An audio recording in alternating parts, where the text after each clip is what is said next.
Gulf countries కి భారతదేశం నుంచి ఎంతమంది ఉపాధి కోసం బతుకుదెరువు కోసం వెళ్ళిరో తెలుసా?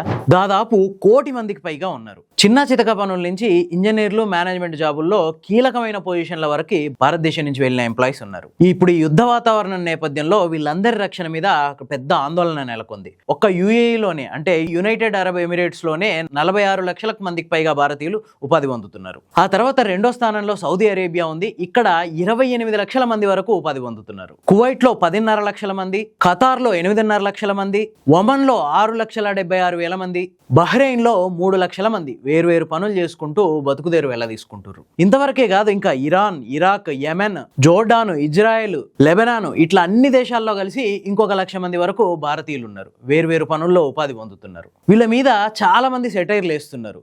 ఎందుకు అంత దూరం పోయి ఏం చేస్తుర్రు? అక్కడ రోడ్లు ఊడుస్తానికి, ఇండ్లు తుడుస్తానికి, వంటలు వండి పెడతానికి అంత దూరం పోవాలనా?